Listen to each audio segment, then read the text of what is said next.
talk about sex. Have you ever felt pressured into doing it because everyone else is doing it? And if you have had it, how is it different from what you thought it was going to be like? Well, me personally, I was not pressured into having sex because I did it when I felt ready to. You should always feel ready to do it. You shouldn't need someone to tell you that you need to do it because it's not necessary. If you don't feel ready, you don't feel ready. With some boys, they do kind of pressure each other. If some guys are pressured to have do it by their friends, and they can kind of pressure their girlfriends or something into doing it. The legal age for consent in Britain is age 16, but it doesn't mean that you have to have sex at this time. Earlier is not necessarily better. Whatever age you are, don't expect it to be perfect. Listen guys, it's quite normal to have difficulties the first time. I think it can be different to how people expect it's going to be. People think it's going to be really perfect and romantic, but it might, it can be awkward and it's not going to be perfect if neither of you've done it. My first time was quite awkward actually. I didn't know what I was doing, he didn't know what he was doing, so it was all sort of just, hit and miss really. When you have both decided that you're ready for sex, foreplay is an excellent way to help you relax.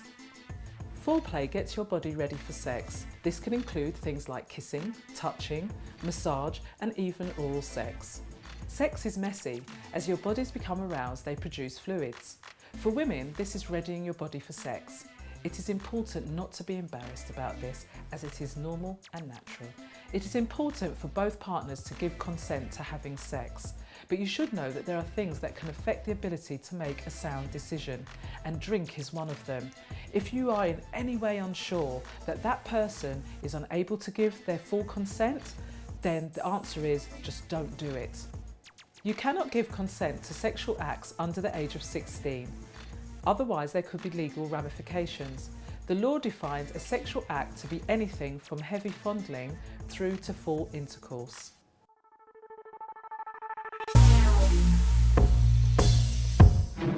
Let's move on. Let's talk about foreplay, orgasms and porn.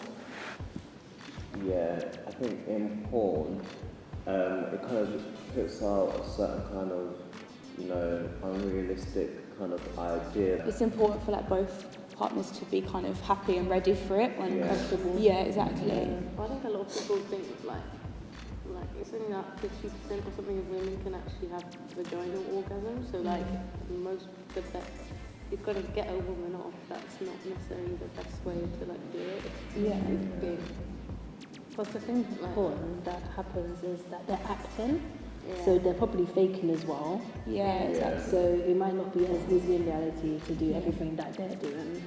And then there's all the other things that you hear about people doing threesomes and all of that, and anal sex, and it's kind of and also the stuff in that movie 50 Shades of Grey. Yeah. Kind of commercialises the idea of this forbidden sex.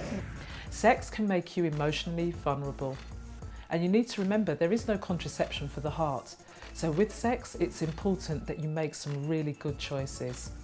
Apart from the risk of pregnancy, there's also the very real risk of catching an STI, which is a sexually transmitted infection. The only contraceptive method available that can adequately protect from an STI is the condom, but you should know that that is not 100% guaranteed. There are lots of contraceptive methods available, and there will be one that will suit you. So don't be afraid to go to your GP or the walk-in clinic and find out more about them. Having sex is a big decision, so you need to remember it's your body and your choice. You should only have sex with someone if and when you are ready.